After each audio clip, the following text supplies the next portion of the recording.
வணக்கம். டான் தமிழொலியின் இரவு நேர பிரதான செய்தி அறிக்கை. செய்திகளுக்காக இணைந்திருக்கும் டான் கிருசாயினி ஒரு திருராசு. முதலில் தலைப்புச் செய்திகள். இரட்டை குடியுரிமையுள்ள 10 நாடாளுமன்ற உறுப்பினர்கள் பதவி விலக வேண்டும் என ஓமல்பே சோபித தேரர் வலியுறுத்தல். ஜுக்திய நடவடிக்கை ஆரம்பமானது முதல் இதுவரை 1,11,074 பேர் கைது. தமிழ் மக்கள் வாழும் பல்வேறு பகுதிகளிலும் முள்ளிவாய்க்கால் கஞ்சி வழங்கும் நடவடிக்கை. யாழ்ப்பாணம் காரைக்கால் திண்மக்கழிவு தரம் பிரிக்கும் நிலைய விவகாரம் தொடர்பில் நியாயமான தீர்வு வழங்கப்படும் என அமைச்சர் டக்ளஸ் தேவானந்தா வாக்குறுதி. உரிமைய காணி உறுதிப்பத்திரங்களை வழங்கும் செயற்பாடு தொடர்பில் மட்டக்களப்பில் விசேட கூட்டம். ஐக்கிய நாடுகள் சபையில் பாலஸ்தீனத்திற்கு நிரந்தர உறுப்புரிமை வழங்குவது தொடர்பில் ஆராய்வு.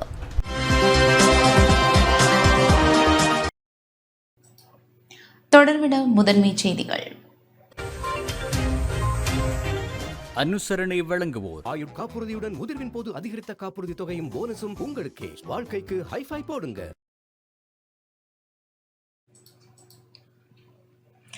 இரட்டை குடியுரிமையுள்ள 10 நாடாளுமன்ற உறுப்பினர்கள் பதவி விலக வேண்டும் என ஓமல்பே சோபித தேரர் தெரிவித்துள்ளார். தற்போது மேலும் 10 நாடாளுமன்ற உறுப்பினர்கள் இரட்டை குடியுரிமை பெற்றுள்ளதாக ஓமல்பே சோபித தேரர் தெரிவித்துள்ளார். கொழும்பில் ஊடகங்களுக்கு நேற்று கருத்து தெரிவிக்கும் போதே அவர் இதனை தெரிவித்துள்ளார். உச்ச நீதிமன்ற தீர்ப்பை பரிசீலிக்குமாறு இந்த நாடாளுமன்ற உறுப்பினர்களை நாங்கள் கேட்டுக்கொள்கின்றோம். டயனா கமகேவை போன்று 10 பாராளுமன்ற உறுப்பினர்கள் இரட்டை குடியுரிமையை கொண்டிருப்பதால் பாராளுமன்றத்தை பிரதிநிதித்துவப்படுத்துவதற்கு தகுதியற்றவர்கள் என்ற செய்திகளை நாங்கள் கேள்விப்படுகின்றோம். இந்த விடயங்கள் தொடர்பில் நீதிமன்றத்திற்கு செல்வது நேரத்தையும் பணத்தையும் வீணடிக்கும் செயலாகும் எனவும் சோபித தேரர் தெரிவித்துள்ளார். இந்த எம்பிக்கள் தங்கள் பதவிகளை மரியாதையுடன் ராஜினாமா செய்யுமாறு நாங்கள் கேட்டுக்கொள்கின்றோம் என்று சோபித தேரர் கூறியதுடன் கட்சித் தலைவர்கள் தங்கள் பிரதிநிதிகள் கவனமாக தேர்ந்தெடுக்க வேண்டும் என்று நினைவூட்டினார்.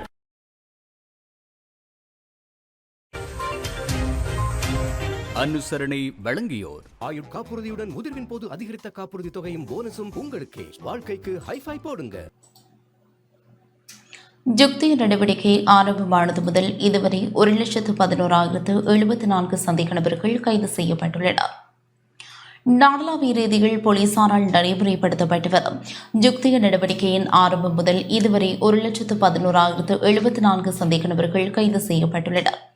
இவ்வாறு கைது செய்யப்பட்டவர்களில் 4,472 பேர் விளக்கமறியலில் வைக்கப்பட்டுள்ளதாக போலீஸ் ஊடக பேச்சாளர் நிஹால் தல்துவ தெரிவித்துள்ளார்.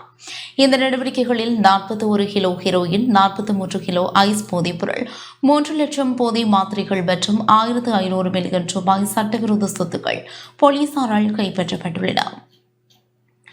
பெண்களை வலுவூட்டுவதற்கான சட்டமூலம் ஜூன் மாதம் நாடாளுமன்றத்தில் நிறைவேற்றப்படும் என ஜனாதிபதி ரணில் விக்ரமசிங்க தெரிவித்துள்ளார்.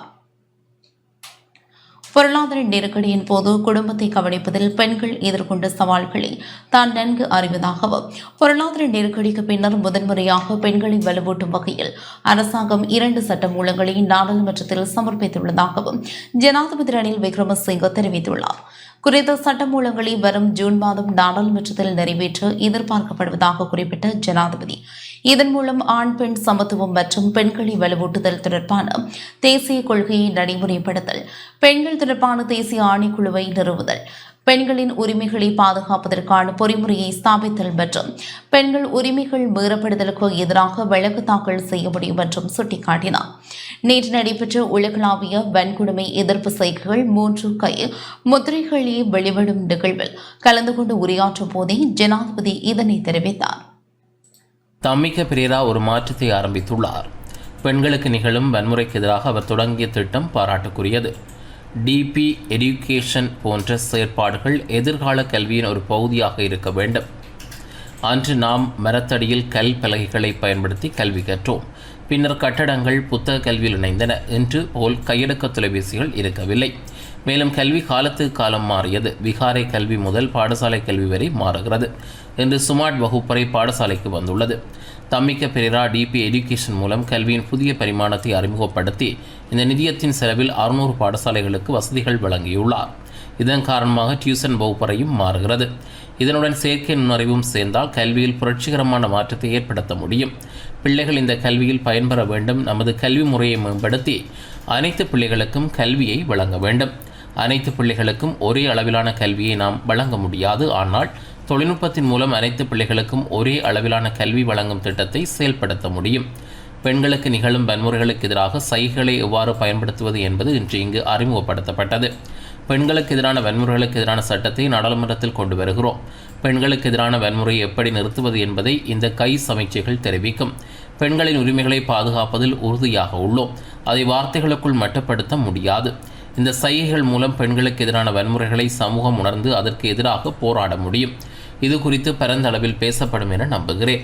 நம் நாட்டில் செல்வந்தர்கள், நன்கொடையாளர்கள் என்ற இரு வகையினர் உள்ளனர். நன்கொடையாளர்கள் சம்பாதித்து சமூக சேவை செய்பவர். தம்மிக்க பெரிதா அவ்வாறான ஒருவர். பெண்களுக்கு எதிரான வன்முறைகளுக்கு எதிராக பெண்களுக்கு வலுவூட்டும் இயலுமை இந்த திட்டத்திற்கு உள்ளது. பொருளாதார நெருக்கடியின் போது பெண்கள் பெரிதும் பாதிக்கப்பட்டனர். உணவு தட்டுப்பாடு காரணமாகவும் பெண்கள் மிகவும் அவதிப்பட்டனர். சில குடும்பங்கள் பெண்களால் வழி நடத்தப்பட்டன. அதனால் பெண்களை வலுவூட்ட எதிர்பார்க்கிறோம். பெண்கள் வலுவூட்டலுக்கான சட்டம் மற்றும் பாலின சமத்துவ சட்டம் என்பன நாடாளுமன்றத்தில் சமர்ப்பிக்கப்பட்டுள்ளன. பாலின சமத்துவம் மற்றும் பெண்களை வலுவூட்டல் தொடர்பான தேசிய கொள்கையை அமுல்படுத்துதல், தேசிய மகளிர் ஆணைக்குழுவை நிறுவுதல், பெண்களின் உரிமைகளை பாதுகாக்கும் பொறிமுறையை நிறுவுதல், பெண்களின் உரிமை மீறல்களுக்கு வழக்கு தாக்கல் செய்தல் உள்ளிட்ட நோக்கங்களை கொண்டு இந்த சட்டம் மூலம் தயாரிக்கப்பட்டுள்ளது. இதன் பெண்கள் உரிமை பாதுகாப்பு ஆணைக்குழு ஒன்றும் நிறுவப்பட உள்ளது. எந்த பகுதியில் பெண்களுக்கு எதிரான வன்முறைகள் நடந்தாலும் அதற்கான தீர்வுகளை ஆணைக்குழு வழங்கும்.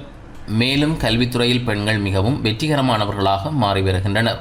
பெண்களுக்கு முன்னால் இருக்கும் தடைகளை நீக்க வேண்டியது நமது பொறுப்பாகும். பெண் பாராளுமன்ற உறுப்பினர்களுக்கான மன்றம் ஏற்கனவே உருவாக்கப்பட்டுள்ளது. அவர்களுக்கும் இது சார்ந்த பொறுப்புகள் உள்ளன. பெண்கள் மற்றும் பெண் பிள்ளைகள் எதிர்கொள்ளும் பிரச்சனைகளை தீர்த்து சமூக நீதியை நிலைநாட்டவே நாங்கள் பாடுபடுகிறோம். 2 சட்டங்களையும் ஜூன் மாதம் நிறைவேற்ற முடியும் என எதிர்பார்க்கப்படுகிறது.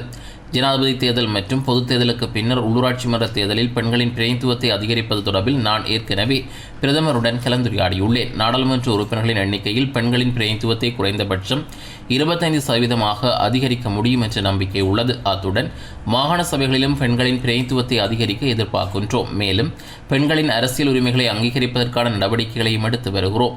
2030ஆம் ஆண்டுக்குள் பெண்கள் அரசியல் கட்சியை அங்கீகரிக்கும் வகையில் சட்டத்தில் திருத்தம் செய்ய வேண்டும். இலங்கையில் பெண்களின் உரிமைகளை உறுதிப்படுத்தவும் பெண்களுக்குரிய அந்தஸ்தை வழங்கவும் முன்னெடுப்புகளை மேற்கொண்டு வருகின்றோம். එකට කාන්තාවන් තමයි ඉන්නේ සාමාජිකයන් හැටියට. එහෙනම් ඕනෑම ප්‍රදේශයක ඕනෑම ස්ථානයක කාන්තාවන්ට හිංසනයක් වෙනවා නම් අවහිරයක් වෙනවා නම් කාන්තා සමානත්වය නැත්නම් பொது இடங்களில் பெண்கள் மற்றும் சிறுமிகளுக்கு நிகழும் பாலியல் வன்கொடுமைகளுக்கு எதிராக உலகளாவிய வன்கொடுமை எதிர்ப்பு செய்திகள் 3 கைமுத்திரைகளை வெளியிடும் நிகழ்வு நேற்று நடைபெற்றது. கொழும்பு தாமரை தடாக அரங்கில் டிபி எடுகேஷன் ஏற்பாட்டில் நிகழ்வு நடைபெற்றது. இந்த நிகழ்வில் சபாநாயகர் மஹிந்த யாப்பா அபிவர்த்தன, முன்னாள் ஜனாதிபதி மஹிந்த ராஜபக்ச, அமைச்சர் பவித்ரா வன்னியாராட்சி, ராஜாங்க அமைச்சர்களான அனுவு பெஸ்குவல், லசந்த் அழகியவர்ன, அரவிந்த் குமார், பாராளுமன்ற உறுப்பினர்களான வஜன அபிவர்த்தன, சஞ்சீவ எதிரமான AHM பௌசி, அங்கயன் ராமநாதன், தேசிய பாதுகாப்பு தொடர்பான ஜனாதிபதியின் சிரேஷ்ட ஆலோசகரும் ஜனாதிபதியின் பணிக்குழாம் பிரதானியுமான சாகல ரெட்நாயக்க, காலநிலை மாற்றம் தொடர்பான ஜனாதிபதி சிரேஷ்ட ஆலோசகர் ருவான் விஜயவர்தன, முன்னாள் அமைச்சர் ரவி கருணாநாயக்க, ஐக்கிய நாடுகளின் சனத்தொகை நிதியத்தின் இலங்கை மற்றும் மாலைதீவுக்கான வதிவிட பிரதிநிதி குண்ட்லி அதேனை, தூதுவர்கள், உயர்ஸ்தானிகர்கள், ராஜதந்திரிகள், பல்கலைக்கழக பேராசிரியர்கள், ஆசிரியர்கள், மாணவர்கள் என பலரும் கலந்து கொண்டனர்.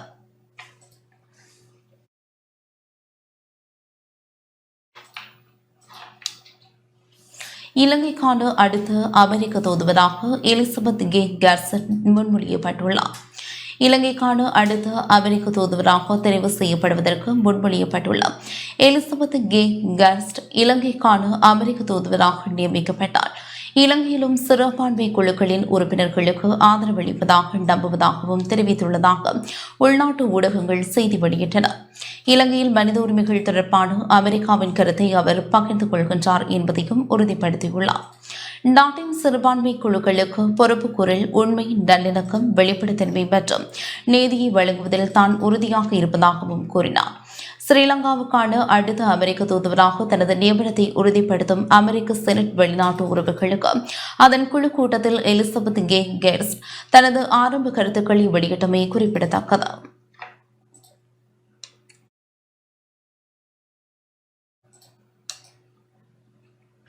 தமிழ் தேசிய பரப்பில் உள்ள கட்சிகள் ஜனநாயக தமிழ் தேசிய கூட்டணியுடன் இணைந்து பயணிக்க முடியும் என நாடாளுமன்ற உறுப்பினர் கோவிந்தன் கருணாகரம் தெரிவித்துள்ளார். தமிழ் தேசிய பரப்பில் உள்ள கட்சிகள் ஜனநாயக தமிழ் தேசிய கூட்டணியுடன் இணைந்து பயணிக்க முடியும் எனவும் புதிதாக இணையும் கட்சிகளுக்கு சம அந்தஸ்து வழங்கப்படும் எனவும் நாடாளுமன்ற உறுப்பினர் கோவிந்தன் கருணாகரம் தெரிவித்துள்ளார். இன்று ஜனநாயக தமிழ் தேசிய கூட்டணியின் மன்னார் மாவட்ட அங்கத்துவ கட்சிகளில் ஒன்றான ஈழ மக்கள் புரட்சிகர விடுதலை முன்னணியின் அலுவலகத்தில் கட்சியின் மாவட்ட அமைப்பாளர் எஸ்.ஆர். குமரேஸ் தலைமையில் மன்னாரின் மாவட்ட குழு அமைக்கும் நடவடிக்கை இடம்பெற்ற வேளை இவ்வாறு குறிப்பிட்டார். இதில் நாடாளுமன்ற உறுப்பினர் செல்வம் அடிகரநாதன் மற்றும் அங்கத்துவ கட்சிகளின் பிரதிநிதிகள் பங்கேற்றனர். யாழ்ப்பாணம், வவுனியா, திருகோணமலை, மட்டக்களப்பு, அம்பாறை மாவட்டங்களில் மாவட்ட குழுக்கள் உருவாக்கப்பட்டுள்ள நிலையில் இன்று பன்னாரில் மாவட்ட குழு அமைக்கப்பட்டுள்ளது.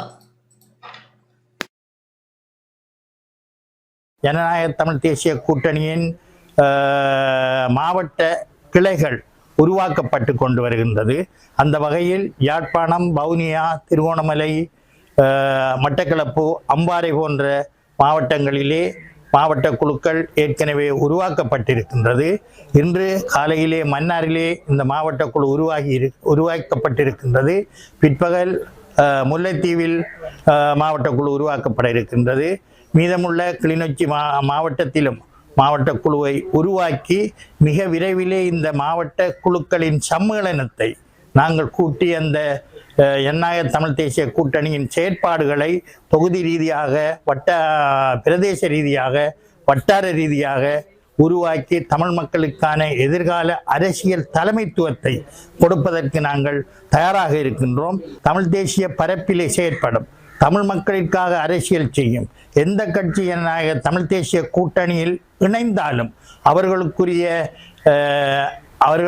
சம அங்கத்துவத்தை கொடுத்து தொடர்ச்சியாக இந்த ஜனநாயக தமிழ் தேசிய கூட்டணியை செயற்படுத்துவதற்கு நாங்கள் தயாராக இருக்கின்றோம். பரவலாக பேசப்படுறவர்களுடைய ஜனாதிபதி தேர்தலெல்லாம் வர இருக்கிறது என்பதை நாங்கள் செய்திகள் அறிவிக்கப்பட்டிருக்கிறது.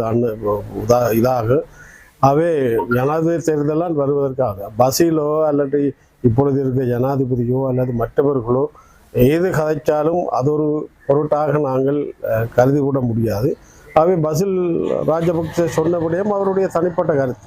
அதற்கு நாங்கள் ஒரு பெரிய ஒரு இந்தியாவுடைய செய்தி இந்தியாவை கேட்டுத்தான் செய்கிறார்கள் என்றெல்லாம் நாங்கள் கற்பனை பண்ண தேவையில்லை. அது அவருடைய கருத்து. அவை அந்த விடயத்திலே இப்பொழுது வர இருக்கிற ஜனாதிபதி தேர்தலை நாங்கள் எப்படி கையாள போகிறோம், எப்படி நாங்கள் அதை தேர்தலை சந்திக்க போகிறோம் என்பதுதான் பிரதானமாக நாங்கள் பார்க்க வேண்டிய ஒரு விடயமாக. முள்ளிவாய்க்கால் கஞ்சி வழங்கும் நடவடிக்கை தமிழ் மக்கள் வாழும் பல்வேறு பகுதிகளிலும் ஆரம்பிக்கப்பட்டுள்ளது. முள்ளிவாய்க்கால் நினைவேந்தல் வாரமானது வடக்கு கிழக்கு மாகாணங்களில் நினைவு கூறப்பட்ட நிலையில் முல்லைத்தீவு கஞ்சி வழங்கும் நிகழ்வு இன்று இடம்பெற்றது. முல்லைத்தீவின் விஸ்வமடு, புதுக்குடியிருப்பு பகுதிகளில் நினைவேந்தல் முன்னெடுக்கப்பட்டு கஞ்சி வழங்கப்பட்டது. விஸ்வமடு, ரெட்மானா சந்தி பகுதிகள் சமூக செயற்பாட்டாளர்களின் ஏற்பாட்டிலும், புதுக்குடியிருப்பு சந்திக்கு அண்மித்த பகுதிகள் மாற்றத்திற்கான இளையோர் அமைப்பின் ஏற்பாட்டிலும் கஞ்சி வழங்கும் நிகழ்வு நடைபெற்றது. இந்த நிகழ்வில் அரசியல் பிரதிநிதிகள், பொது அமைப்புகளின் பிரதிநிதிகள், சமூக செயற்பாட்டாளர்கள், வர்த்தகர்கள் உள்ளிட்ட பலரும் கலந்து கொண்டனர். வெளிந்து காணாமல் ஆக்கப்பட்டோரின் உறவுகளால் கிளிநொச்சியில் இன்று முள்ளிவாய்க்கால் கஞ்சி வழங்கப்பட்டது. முள்ளிவாய்க்கால் நினைவு வாரத்தை முன்னிட்டு கிளிநொச்சி கந்தசுவாமி கோயில் மோற்றலில் இன்று பிற்பகல் 1 மணிக்கு கஞ்சி வழங்கப்பட்டது. கையெழுத்து காணாமல் ஆக்கப்பட்டவர்கள் பல வழிகளிலும் காணாமல் ஆக்கப்பட்டிருக்கின்றார்கள். இப்போதும் விசாரணை என்று அழைத்துச் செல்லப்படுபவர்களுக்கு என்ன நடக்கிறது என்று புரியாமல் நாங்கள் தொடர்ச்சியாக 2017 மாசி மாதம் 20ஆம் தேதி தொடங்கிய இந்த தூய்மையான போராட்டம், இந்த உண்மைக்கு நீதிக்குமான போராட்டத்துக்கு என்னென்றான் எங்களுக்கான நீதி கிடைக்கவில்லை. ஆகவே புலம்பெயர் தேசங்களில் வாழுகின்ற எங்களுடைய உறவுகள் மட்டுமல்ல, அந்தந்த நாடுகளிலே இந்த மனித நேயத்தை நேசிக்கின்றவர்கள், மனித நேயத்துக்காக குரல் கொடுக்கின்றவர்கள் எல்லோரும் இணைந்து எங்களுக்கான நீதியை பெற்றுத்தர முன்வர வேண்டும் என்று எதிர்பார்க்கிறோம். மன்னார் மாவட்ட வெளிந்து காணாமல் ஆக்கப்பட்டோர் சங்கத்தின் ஏற்பாட்டில் மன்னாரில் முள்ளிவாய்க்கால் நினைவேந்தல் கஞ்சி இன்று வழங்கப்பட்டது. இன்று காலை 10:30 மணியளவில் மன்னார் பள்ளிமுனை பெருக்கு மரத்திற்கு முன்பாக நிகழ்வு இடம்பெற்றது. மன்னார் மாவட்டத்தில் யுத்த காலத்தில் தங்கள் பிள்ளைகளை இழந்த பெற்றோர்கள், முப்படையினரால் வலிந்து காணாமலாக்கப்பட்ட பிள்ளைகளின் பெற்றோர்கள், உறவினர்களால் இணைந்து மன்னார் பள்ளிமுனை பகுதியில் முள்ளிவாய்க்கால் கஞ்சி தயாரிக்கப்பட்டு மக்களுக்கு வழங்கப்பட்டது. பள்ளிமுனை மக்கள், இளைஞர்கள், யுவதிகள் உட்பட அதிகளவான மக்கள் முள்ளிவாய்க்கால் கஞ்சியை அருந்தி சென்றனர். அப்பகுதிக்கு விஜயம் மேற்கொண்ட சிங்கள மக்களும் முள்ளிவாய்க்கால் கஞ்சியை ஆர்வத்துடன் அருந்தியமை குறிப்பிடத்தக்கது.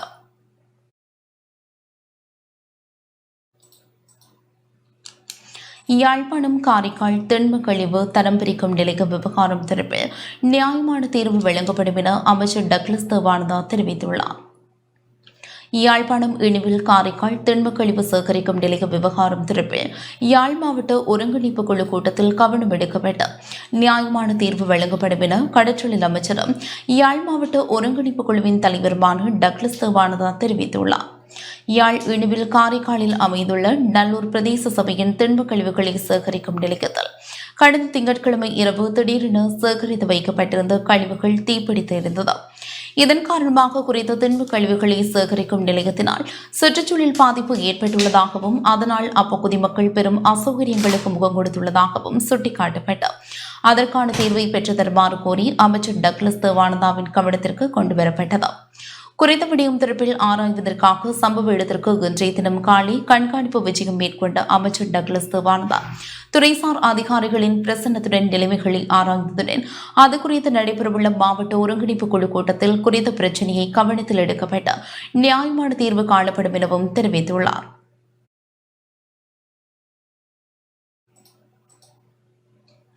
சிறைச்சாலைகள் திணைக்களத்தினால் வவுனியாவில் உணவகம் திறந்து வைக்கப்பட்டுள்ளது. சிறைச்சாலைகள் திணைக்களத்தினால் வவுனியா விளக்குமறியல் சிறைச்சாலை முன்பாக உணவகம் மற்றும் முடித்திருத்தும் நிலையம் என்பன திறந்து வைக்கப்பட்டுள்ளன. முதன்மை அதிதியாக சிறைச்சாலைகள் திணைக்கள ஆணையாளர் நாயகம் துஷார உபழ்தெரிய பங்கேற்று நிலையங்களை திறந்து வைத்தார். இந்த உணவகத்தில் குறைந்த விலையில் பொதுமக்கள் உணவுகளை பெற்றுக்கொள்ள முடியும் என அதிகாரிகள் குறிப்பிட்டுள்ளனர். அத்துடன் சிறை கைதிகளால் உருவாக்கப்பட்ட சீமெந்திலான சிற்பங்களும் திறந்து வைக்கப்பட்டதுடன் சிறைச்சாலை உத்தியோகத்தர்கள் தங்கும் விடுதிக்கான அடிக்கலும் நாட்டி வைக்கப்பட்டது. இந்த நிகழ்வில் சிறைச்சாலை நலன்புரி சங்க உறுப்பினர்கள், வன்னி மாவட்ட ராணுவ கட்டளை தளபதி மற்றும் சிறைச்சாலைகள் திணைக்கள உத்தியோகத்தர்கள் உட்பட பலரும் பங்கேற்றனர்.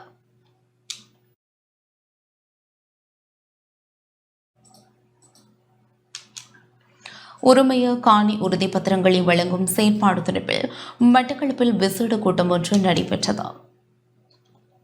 ஜனாதிபதியினால் முன்னெடுக்கப்படும் 20 லட்சம் காணி உறுதிப்பத்திரங்களை வழங்கும் உரிமைய திட்டத்தினை விரைவில் நடைமுறைப்படுத்துவது குறித்து ஆராயும் விசேட கூட்டம் இன்று மட்டக்களப்பு மாவட்ட செயலகத்தில் நடைபெற்றது. ராஜாங்க அமைச்சர்களான சிவனேசதுரை சந்திரகாந்தன், எஸ் வியாழேந்திரன் ஆகியோர் தலைமையில் மட்டக்களப்பு மாவட்ட அரசாங்க அதிபர் திருமதி ஜே முரளிதரனின் ஒழுங்கமைப்பில் நடைபெற்றது. நிகழ்வில் மட்டக்களப்பு மாவட்ட செயலக காணிக்கான மேலதிக அரசாங்க அதிபர் திருமதி தானா முகுந்தன், காணி பிரிவிற்கான பணிப்பாளர் திருமதி கோ ஈஸ்வரன் மற்றும் பிரதேச செயலாளர்கள், உதவி பிரதேச செயலாளர்கள், திட்டமிடல் பணிப்பாளர்கள், நிலங்களுவை திணைக்கள அதிகாரிகள் என பலரும் கலந்து கொண்டனர். உரிமைய திட்டத்தின் தற்போதைய நிலைமைகள் குறித்தும் ஆராயப்பட்டன. 20 லட்சம் காணி துண்டுகளை மிக விரைவாக வழங்க வேண்டும் என்ற வேலை திட்டத்தை ஜனாதிபதி ஆரம்பித்திருக்கிறார். அதற்கு உதவி செய்யும் முகமாக நாங்களும் ஆரம்பித்திருக்கோம். நிச்சயமாக மண்டல மாவட்டத்திலே 27,000க்கு அதிகமான காணிகள் பகிர்ந்தளிக்க வேண்டி இருக்கிறது. அந்த அடிப்படையில் வேலை திட்டங்களை விரைவுபடுத்துவதற்கான முயற்சியில் எடுத்திருக்கிறோம். சில வேலைகள் முடிவுறும் தருவாயிலும் சில 500க்கு அதிகமான காணி பகிர்ந்தளிப்புகள் இடம்பெற்றிருக்கிறது.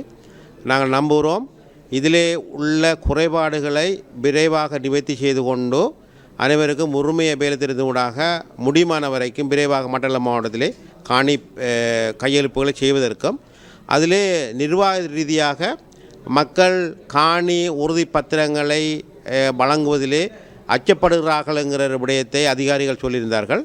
அதை விளம்பரப்படுத்துவதற்கு ஊடகவியலாளர்களுடைய உதவிகளை நாங்கள் கோரியிருக்கிறோம். இந்த திட்டம், உரிமைய திட்டம், ஜனாதிபதியால் முன்மொழியப்பட்ட திட்டத்தை வெற்றியடை செய்வதற்கு மக்கள் மத்தியிலே இந்த தகவலை கொண்டு சேர்ப்பதற்கு நீங்களும் உதவிகளை செய்ய வேண்டும் என உங்களுக்கு கேட்டுக்கொள்கிறேன். அதிமேதக ஜனாதிபதி அவர்களுடைய பூரண உரித்தளித்தல் திட்டத்திலே 20 லட்சம் பேர்களுக்கு பூரண உரித்து அளிக்கிறதுக்கு திட்டம் தீட்டப்பட்டுள்ளது. அதன் அடிப்படையிலே மட்டக்களப்பு மாவட்டத்திலே 27,595 அளிப்புகள் இதுவரை வழங்கப்பட்டுள்ளன. அவற்றை நாங்கள் பூரண உரித்தாக மாற்றி மக்களுக்கு வழங்க வேண்டும். இந்த உரித்து வழங்கும் திட்டத்தில் ஏன் இவ்வளவு மந்தமான நிலை காணப்படுகிறது என்று சொன்னால் மக்கள் அவர்கள் தாங்களாக விரும்பி அந்த அளிப்புகளை கையளிக்க வேண்டும் பிரதேச செயலகங்களில். ஆனால் மக்கள் அதை அளிப்பதற்கு தயக்கம் காட்டுகிறார்கள். சில வேளை உள்ளதும் போயிருமோன்ற ஒரு பயம் அவர்களுக்கு இருக்கின்றது. எனவே மக்கள் முன் இந்த அளிப்புகளை கையளிக்க வேண்டும். அப்பொழுது அவர்களுக்கு உரித்து வழங்கப்படும். அந்த உரித்து அவர்கள் திருப்பி பிரதேச செயலகத்துக்கு எந்த செயல்பாடும் செய்ய தேவையில்லை. வேறு தங்களுடைய பிள்ளைகளுக்கு வழங்குவதற்கோ வேறு யாருக்கும் வழங்குவதற்கோ அவர்களாகவே அதை பிறகு செய்து கொள்ளக்கூடியதாக ஒரு இலகுவான வழிமுறை தோன்றும் அவர்கள் உறுத்துகளை பெற்றார். எனவே மக்களுக்கு நாங்கள் இது குறித்து நாங்கள் அறிவுறுத்த வேண்டியவர்களாக இருக்கிறோம். இந்த அளிப்புகளை பெற்ற 27,595 பேரும் அளிப்புகளை பிரதேச செயலகங்களிலே கொண்டு கையளித்து அவற்றை உரித்தாக பெற்றுக்கொள்ள வேண்டும். அப்படி பெற்றுக்கொண்டால் நாங்கள் வெற்றிகரமாக மட்டக்களப்பு மாவட்டத்திலே அதிமேதகு ஜனாதிபதி அவருடைய திட்டத்தை நடைமுறைப்படுத்தக்கூடியதாக இருக்கும். செய்திகள் தொடர்கின்றன. அமைச்சர் ஜீவன் தொண்டமான் தலைமையில் மலையக வீடமைப்பு திட்டங்கள் முன்னெடுக்கப்படுவதாக நோர்வுட் பிரதேச சபை முன்னாள் தலைவர் ரவி குழந்தைவேல் தெரிவித்துள்ளார். அமைச்சர் ஜீவன் தொண்டமான் தலைமையில் மலையக வீடமைப்பு திட்டங்கள் முன்னெடுக்கப்படுவதாகவும் 90% தோட்ட தொழிலாளர்களுக்கும் 10% அரசு உத்தியோகத்தர்களுக்கும் வழங்கப்பட உள்ளதாகவும் நோர்வுட் பிரதேச சபை முன்னாள் தலைவர் ரவி குழந்தைவேல் தெரிவித்துள்ளார். இன்று நுவரெலியா போகவந்தலாவு பகுதியில் இடம்பெற்ற ஊடகவியலாளர் சந்திப்பில் இவ்வாறு குறிப்பிட்டார். தோட்ட பகுதியில் புதிதாக இந்தியாவின் அனுசரணையோட 10,000 வீடுகள் வீடு கட்டுறதுக்கான ஏற்பாடுகள் அமைச்சர் ஜீவன் தொண்டமான் மூலமாக முன்னெடுக்கப்படுகின்றது. அதாவது 90% தோட்ட தொழிலாளர்களுக்கும் 10% அதாவது அரசாங்க உத்தியோகத்தராக இருக்கட்டும் இல்லாட்டி கடைகள் வேலை செய்யறவங்களாக்கும் வெளியில வேலை செய்யறவங்களுக்கு கொடுக்கணும்னு சொல்லி அமைச்சர் ஜீவன் தொண்டமான் மூலமாக ஒரு முன்னெடுப்பை செஞ்சு அந்த வேலை திட்டங்களை முன்னெடுக்கிறாங்க. சட்டவிரோத வெளிநாட்டு வேலை மோசடிக்கு எதிராக விழிப்புடன் இருக்குமாறு போர் வீரர்களுக்கு ராணுவ தளபதி அறிவுறுத்தியுள்ளார். வெளிநாட்டில் கூலிப்படைக்கு தனிநபர்களை நியமிக்கும் சட்டவிரோத வெளிநாட்டு வேலை மோசடி தொடர்பில் விழிப்புடன் இருக்குமாறு போர் வீரர்களுக்கு ராணுவ தளபதி அறிவுறுத்தியுள்ளார். 30 வருட கால யுத்தத்தின் போது நாட்டை பாதுகாப்பதற்காக தமது உயிரை அர்ப்பணித்த ஓய்வு பெற்ற போர் வீரர்கள் குழு ஒன்று சட்டவிரோத வெளிநாட்டு வேலை முகவர்களாக நியமிக்கப்படும் மோசடிக்கு பலியாகியுள்ளனர். இந்த வீரர்கள் தவறாக வழிநடத்தப்பட்டு கூலிப்படை குழுக்களின் ஒரு பகுதியாக ரஷ்ய உக்ரைனிய போர்ப்படைக்கு அனுப்பப்பட்டனர். அதிர்ச்சி அளிக்கும் வகையில் அவர்களில் பலர் தங்கள் உயிரை இழந்துள்ளனர். இலங்கை ராணுவத்தில் மிகுந்த அர்ப்பணிப்புடன் சேவையாற்றிய இந்த கௌரவ படை வீரர்கள் தற்போது வெளிநாட்டில் கூலிப்படையினரால் ஈடுபடுத்தப்பட்டுள்ளமை மனவருத்தத்தை அளிக்கின்றது. வெளிநாட்டு படைகளில் சேர்வது அதிக சம்பளம், அந்த நாடுகளில் குடியுரிமை மற்றும் பிற சலுகைகள் போன்ற வாக்குறுதிகளால் இந்த வீரர்கள் ஈர்க்கப்பட்டனர். இருப்பினும் அவர்கள் ஊதியம் அல்லது சலுகைகளை பெறவில்லை. பாதுகாப்பு அமைச்சகம் மற்றும் வெளியுறவு அமைச்சகம் இந்த வீரர்கள் மற்றும் ரஷ்ய உக்ரைன் மோதலில் அவர்கள் எதிர்கொண்ட உயிரிழப்புகள் பற்றிய தகவல்களை தேடி வருகின்றன. தமது உயிரை பணியம் வைக்கும் இவ்வாறான சட்டவிரோத திட்டங்களுக்கு பலியாக வேண்டாம் எனவும் ஒவ்வொரு தீர்மானத்தையும் எடுப்பதற்கு முன்னர் தமது குடும்ப நலன் கருதி நடவடிக்கை எடுக்குமாறு ராணுவ தளபதி போர் வீரர்களிடம் வேண்டுகோள் விடுத்துள்ளார்.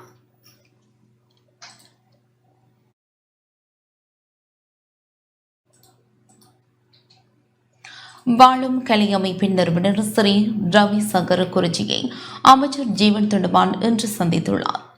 இலங்கைக்கு விஜயம் செய்யவுள்ள வாழும் கலை அமைப்பின் நிறுவனர் ஸ்ரீ ரவிசங்கர் குறிச்சியை இலங்கை தொழிலாளர் காங்கிரஸ் பொதுச் செயலாளரும் நீர்வளங்கள் மற்றும் தோட்ட உட்கட்டமைப்பு வசதிகள் அபிவிருத்தி அமைச்சருமான ஜீவன் தொண்டமான் இன்று சந்தித்துள்ளார். எதிர்வரும் 18ஆம் தேதி முதல் 20ஆம் தேதி வரை இலங்கையில் தங்கியிருக்கும் குறிச்சி நுவரெலியா சீதியம்மன் ஆலயத்திற்கும் விஜயம் செய்யவுள்ளார். இந்த நிலையில் குறிச்சியின் அதிதியாக இந்தியா பெங்களூரு சென்றிருந்த அமைச்சர் ஜீவன் தொண்டமான் குறிச்சியை சந்தித்துள்ளார். இலங்கையின் தற்போதைய நிலவரம் மலையக பெருந்தோட்ட மக்களின் வாழ்வாதாரத்தை மேம்படுத்துவதற்காக முன்னெடுக்கப்படும் நகர்வுகள் மற்றும் பல விடயங்கள் தொடர்பில் அமைச்சர் தெளிவுபடுத்தினார். அத்துடன் வாழும் கலை நிறுவனத்தின் கீழ் பிரஜாசக்தி, தொண்டமான் அறக்கட்டளை போன்றவற்றினூடாக மலையக மக்களுக்கான தொழில் பயிற்சி, தொழில் மேம்பாடு மற்றும் புத்தாக்க வாய்ப்புகள் பற்றி ஆராயுமாறு அமைச்சர் கோரிக்கை விடுத்தார். இந்த சந்திப்பில் இலங்கையில் வாழும் இந்திய வம்சாவளி மலையக சமூகத்தை சேர்ந்த செல்லையா கோபாலன் என்ற கலைஞர் வரைந்த ஓவியத்தை அமைச்சர் நினைவு பரிசாக வழங்கினார்.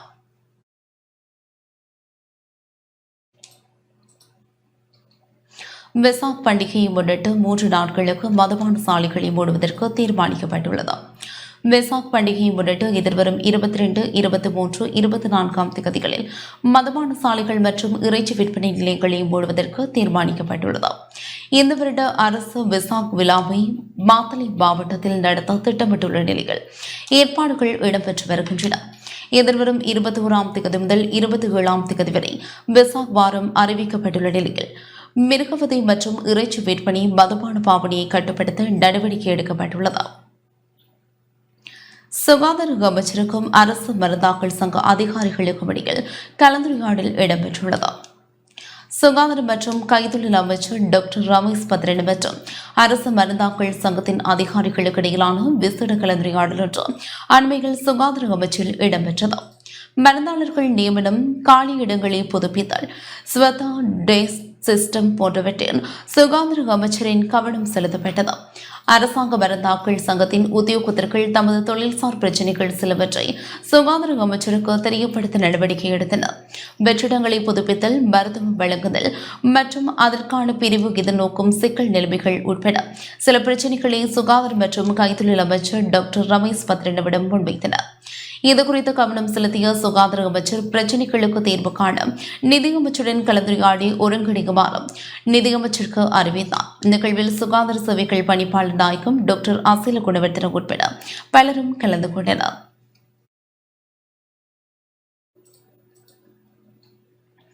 பேராசிரியர் சோனா வித்யானந்தன் நூற்றாண்டு விழா யாழ்ப்பாணம் தேசிய கல்வியற் கல்லூரியில் இடம்பெற்றது.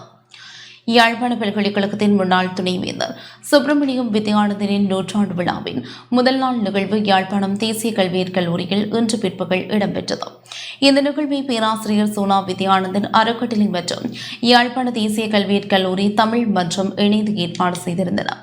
யாழ்ப்பாண தேசிய கல்வியற் கல்லூரியின் பீடாதிபதி திருநானந்தம் ஜெயகாண்டீபன் தலைமையில் நிகழ்வுகள் நடைபெற்றன.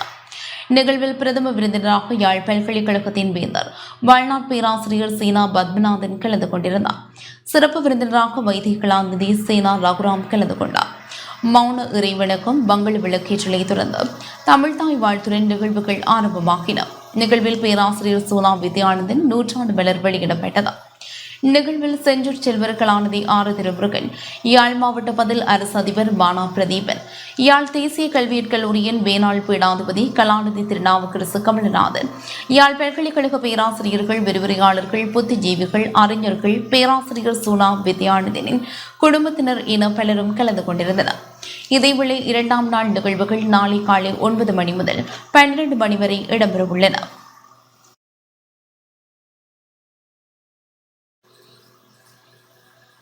பெண்கள் வாழ்வுரிமை சங்கத்தின் ஏற்பாட்டில் சமகால அரசியல் கருத்தமர்வு இன்று கிளிநொச்சியில் இடம்பெற்றது.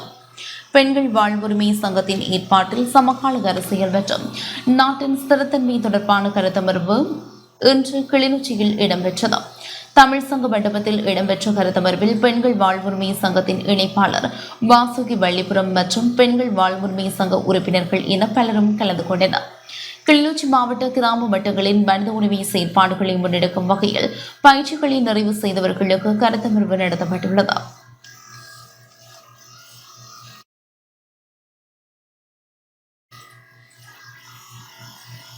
முல்லைத்தீவில் இளையோர்களுக்கான தொழில் வழிகாட்டல் கருத்தரங்கு ஒன்று இன்று இடம்பெற்றது. முல்லைத்தீவு மாவட்டத்தில் தெரிவு செய்யப்பட்ட இளைஞர்களுக்கான தொழில் வழிகாட்டல் கருத்தரங்கம் இன்று இடம்பெற்றது. USAID நிறுவனத்தின் சமூக ஒத்திசைவு மற்றும் நல்லிணக்க செயற்பாட்டு திட்டத்தின் கீழ் இந்த வழிகாட்டல் கருத்தரங்கு முன்னெடுக்கப்பட்டது. முல்லைத்தீவு மாவட்ட செயலகத்தில் இந்த கருத்தரங்கு இடம்பெற்றது. கருத்தரங்கில் முல்லைத்தீவு மாவட்டத்தை சேர்ந்து தெரிவு செய்யப்பட்ட சுமார் 40 இளைஞர்கள் கலந்து கொண்டனர். குறித்த கருத்தரங்கில் வவுனியா பல்கலைக்கழக விரிவுரையாளர் கலாநிதி ஆர் புஷ்பகாந்தன் வலுவாளராக கலந்து கொண்டார்.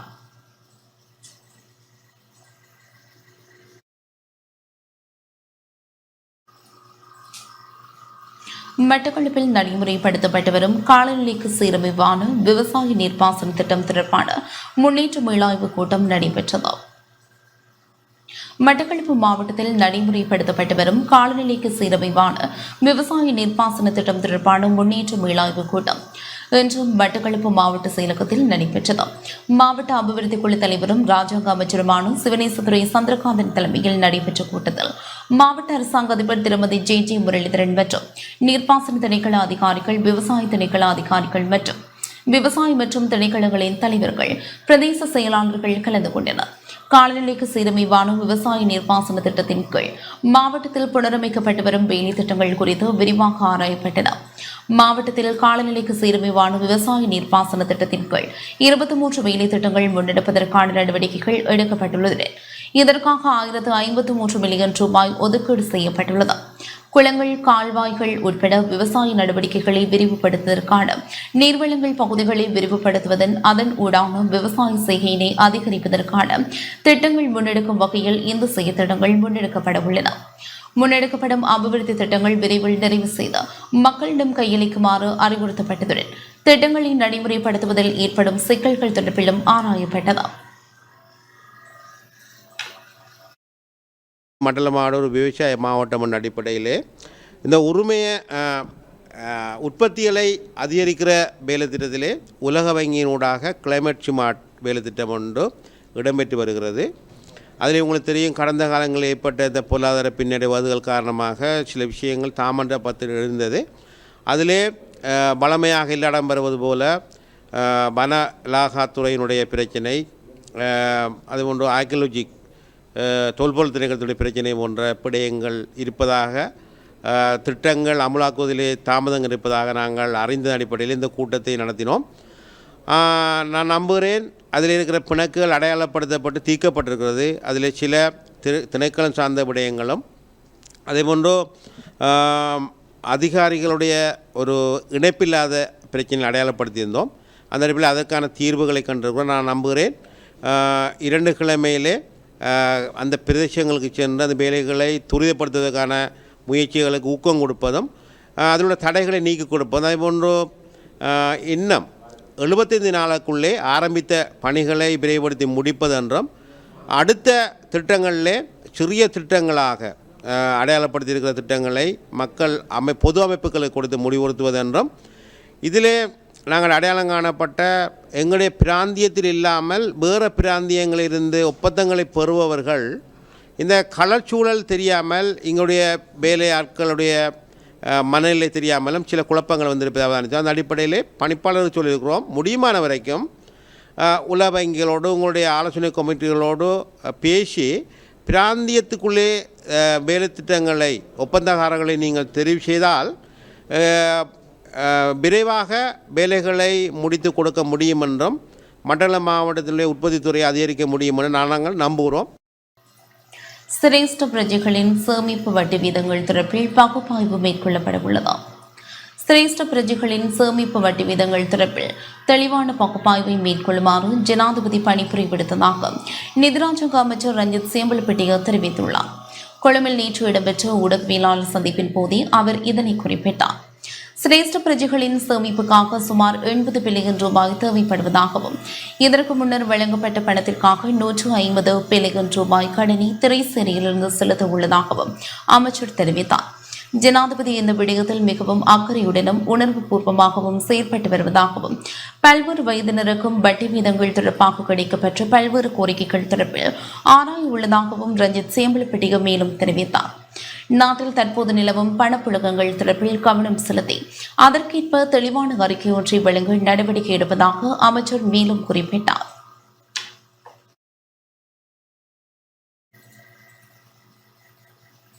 ஏற்றுமதியாளர்கள் சர்வதேச சந்தையில் நுழைவதற்கான வேலை திட்டத்தை தயாரிப்பது தொடர்பான கலந்துரையாடல் ஒன்று வர்த்தக அமைச்சில் இடம்பெற்றுள்ளது.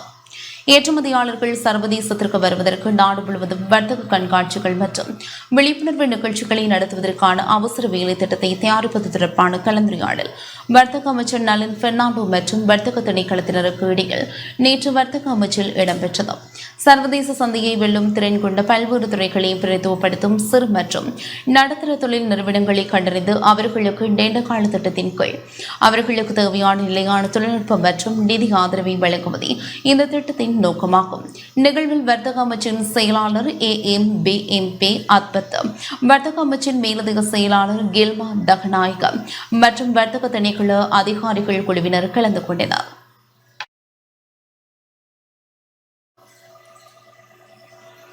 கடற்படை தளபதி அட்மிரல் பிரியந்த பிரேரா தென்கிழக்கு கடற்படை தளத்திற்கு விஜயம் செய்தார். கடற்படை தளபதி அட்மிரல் பிரியந்த பிரேரா கடந்த 8ஆம் தேதி முதல் நேற்று வரை தென்கிழக்கு கடற்படை தளத்திற்கு உத்தியோகபூர்வ விஜயத்தை மேற்கொண்டார். குறித்த விஜயமானது கடற்படை தளத்தில் முன்னெடுக்கப்படும் செயற்பாட்டு விடயங்கள், அபிவிருத்தி முயற்சிகள் மற்றும் நலன்புரி திட்டங்கள் குறித்ததாக அமைந்திருந்தது. தென்கிழக்கு கடற்படை தளத்தில் உள்ள அருகும் வளைகுடாவின் தனித்துவமான தன்மையை எடுத்துரைத்ததுடன் நாட்டின் எதிர்கால வளர்ச்சிக்கு ஒரு மையப்புள்ளியாக மாறும் திறனை குறிப்பிட்டார். சவாலான காலங்களிலிருந்து நாடு சீராக மீண்டு வருவது, மேம்படுத்தப்பட்ட நலன்புரி வசதிகள் குறித்து அவர் மேலும் குறிப்பிட்டார். தனிப்பட்ட நிதியங்களை புத்திசாலித்தனமாக நிர்வகித்தல் மற்றும் வருமானத்துடன் செலவுகளை சீரமைத்தலின் முக்கியத்துவத்தை கடற்படை தளபதி அட்மிரல் பிரியந்த பிரேரா வலியுறுத்தியமை குறிப்பிடத்தக்கது.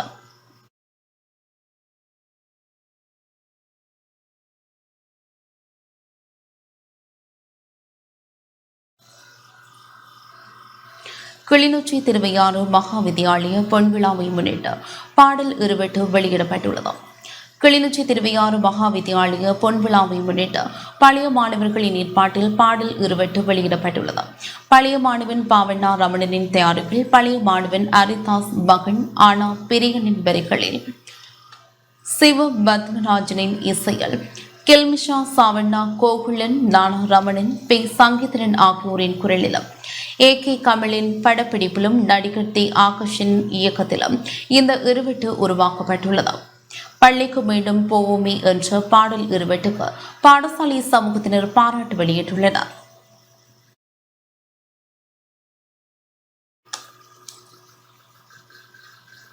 மட்டக்களப்பு கிராண்ட் முருத்தானி படுகாடின் வயல் பிரதேசத்தில் சட்டவிரோத காடழிப்பில் ஈடுபட்டவர்கள் கைதாகியுள்ளனர். மட்டக்களப்பு கிராண்ட் பிரதேச செயலாளர் பிரிவின் முருத்தானி படுகாட்டு வயல் பிரதேசத்தில் பயிற்சிகை நடவடிக்கைக்காக அரசு காணியை அபகரிப்பு செய்யும் நோக்கில் சட்டவிரோத காடழிப்பு நடவடிக்கையில் ஈடுபட்டவர்களை வாழைச்சேனை போலீசார் நேற்று மாலை கைது செய்தனர். கடந்த வாரம் முதல் கனரக இயந்திரங்களின் துணை கொண்டு பாரிய மரங்கள் அழிக்கப்படுவதாக மட்டக்களப்பு மாவட்ட செயலகத்திற்கு பிரதேச மக்களினால் தகவல் வழங்கப்பட்டுள்ளது. மாவட்ட செயலகம் மற்றும் கிராண்ட் பிரதேச செயலகமும் இணைந்து மேற்கொண்ட நடவடிக்கையினால் சட்டவிரோத காணி சுவீகரிப்பு நடவடிக்கை தடுக்கப்பட்டுள்ளது. சம்பவம் தொடர்பாக வாழைச்சேனை போலீஸ் நிலையத்தில் மேற்கொண்ட முறைப்பாட்டினை அடுத்து காடழிப்பு நடவடிக்கையில் ஈடுபட்டோர் 2 கைது செய்யப்பட்டுள்ளனர்.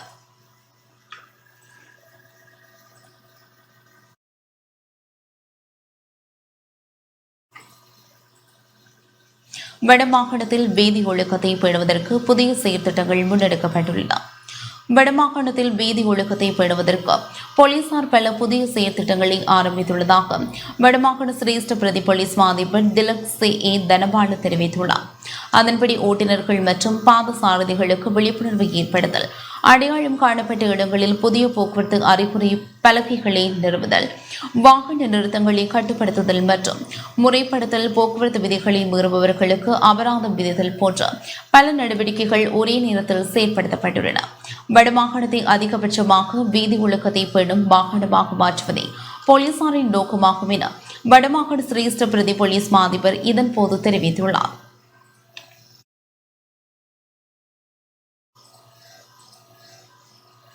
யாழ்ப்பாணம் நெடுந்தீவு மக்களுக்கு தடையற்ற மின்சாரம் வழங்க அதிசக்தி வாய்ந்த மின்பிறப்பாக்கி எடுத்து வரப்பட்டுள்ளது.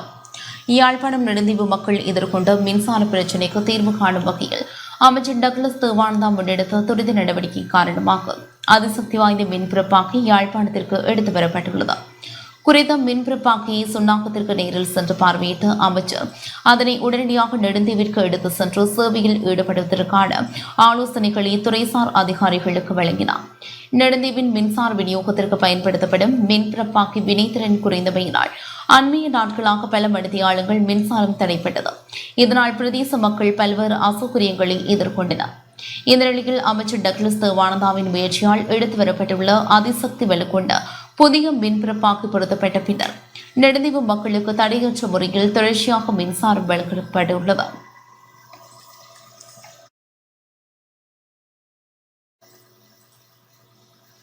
மட்டக்களப்பு காத்தான்குடியிலிருந்து ஹஜ் கடமையை மேற்கொள்ள மக்கா செல்லவுள்ள காஜிமார்களுக்கான விசேட வழிகாட்டல் செயலமர்வு நடைபெற்றது. மட்டக்களப்பு காத்தான்குடியிலிருந்து இவரிடம் ஹஜ் கடமைகளுக்காக மக்கா செல்லவுள்ள காஜிமார்களுக்கான விசேட வழிகாட்டல் செயலமர்வு இன்று இடம்பெற்றது. ஜவால் கஜ் உம்ரா நிறுவனத்தின் ஏற்பாட்டில் அதன் தவசாளர் முகமது ஜமீன் தலைமையில் செயலமர்வு நடைபெற்றது. விசேட உரையை அக்ரம் நலீமி நிகழ்த்தியதுடன் கஜ் பிரதான வழிகாட்டி மௌலவி ஏஎல் மின்ஹாதீன் மௌலவி பரேட் உட்பட பலர் உரையாற்றினர். விசேட துவா பிரார்த்தனையை மௌலவி ஜியான் பாசிப் முப்தி நடாத்தியதுடன் முக்கியஸ்தர்கள் பலரும் செயலமர்வில் கலந்து கொண்டனர்.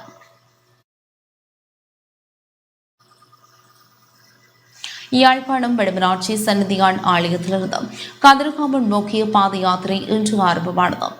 யாழ்ப்பாணம் வடமராட்சி தொண்டைமனாறு செல்வச்சன்னதியான் ஆலயத்திலிருந்து கதிர்காமம் நோக்கிய முருக பக்தர்களின் பாத யாத்திரை இன்று காலை ஆரம்பமானது.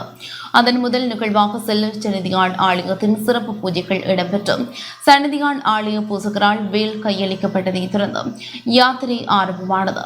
அதிகளவான பக்தர்கள் குறித்த கதிர்காமம் வரையான பாத யாத்திரையில் ஈடுபட்டனர்.